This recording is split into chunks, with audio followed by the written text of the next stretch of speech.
বগুড়ার মাটিডালিতে আইএফআইসি ব্যাংকের উপশাখায় সিন্দুক ভেঙে ২৯,৪০,৬১৮ টাকা চুরি করেছে দুর্বৃত্তরা। বুধবার ব্যাংকের সিন্দুকে টাকা রেখে চলে যায় কর্মকর্তারা। বৃহস্পতিবার সকালে সিন্দুক ভাঙা অবস্থায় দেখতে পায় কর্মকর্তারা। পুলিশ জানায়, মাটিডালি এলাকায় দ্বিতল ভবনের উপর তলায় এই শাখা থাকলেও রাতে কোনো নৈশ প্রহরী ছিল না। এছাড়া এই ভবনের ছাদে অনায়াসে যাতায়াত করা যায়। এই ঘটনায় পুলিশ তদন্ত অব্যাহত রেখেছে।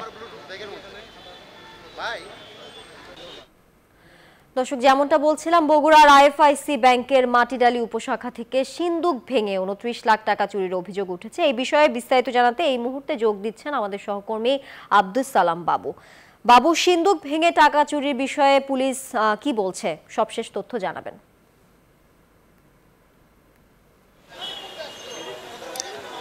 পুলিশ জানিয়েছে যে গতকাল সন্ধ্যা পর্যন্ত ব্যাংকিং শেষে এই সিন্দুকেই টাকা রেখে চলে গেছে ব্যাংক কর্মকর্তা, এবং সকালে এসে যখন দেখে ব্যাংকে টাকা নেই তখন তারা পুলিশকে অবগত করে। এরপর পুলিশ সদস্যরা, অতিরিক্ত পুলিশ সুপার স্নিগ্ধ আক্তার, শরাফত ইসলাম সহ পুলিশ কর্মকর্তারা এখানে আসেন এবং তারা আসার পরে ঘটনাস্থল পরিদর্শন করার পর সিআইডির ক্রাইম সিন ইউনিটের সদস্যদেরকে খবর দেওয়া হয়। তারা কিছুক্ষণ আগেই এই ব্যাংকের ভিতরে এসে বিভিন্ন আলামত সংগ্রহ করে তারা ফিরে গেছেন।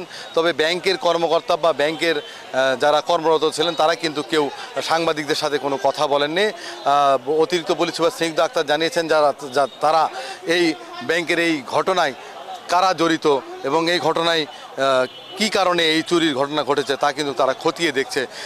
ব্যাংকের ভিতরে যে সিসি ক্যামেরা ছিল 5টি, তার মধ্যে 1টি সিসি ক্যামেরা চালু থাকলেও বাকি 4টি সিসি ক্যামেরার উপর টিস্যু পেপার দিয়ে মোড়ানো ছিল এবং ব্যাংকের ছাদের চিলে কোঠা দিয়ে সম্ভবত দুর্বৃত্তরা প্রবেশ করে ব্যাংকের তালা ভেঙে এখানে তারা সিন্দুক ভেঙে টাকাগুলো নিয়ে গেছে। তবে 2 জন প্রবেশ করেছিল বলে পুলিশ আমাদেরকে জানিয়েছেন।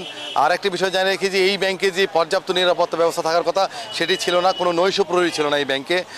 একজন ব্যাংক ম্যানেজার, একজন কর্মকর্তা, একজন ক্লিনার এবং একজন ওয়াচম্যান এই ব্যাংকের উপশাখাটা পরিচালনা করে, যার কারণে যে পর্যাপ্ত নিরাপত্তা ব্যবস্থা ব্যাংকে থাকার কথা সেটি ছিল না। বগুড়া পুলিশ সুপার কিন্তু বিভিন্ন ব্যাংকে পর্যাপ্ত নিরাপত্তা ব্যবস্থা নেওয়ার কথা ইতিপূর্বে বলেছিলেন, কিন্তু তারা এখানে কর্ণপাত করেননি এবং যে ওয়াচম্যান দায়িত্ব পালন করতেন তিনি শুধু ব্যাংকিং আওয়ার পর্যন্ত দায়িত্ব পালন করতেন।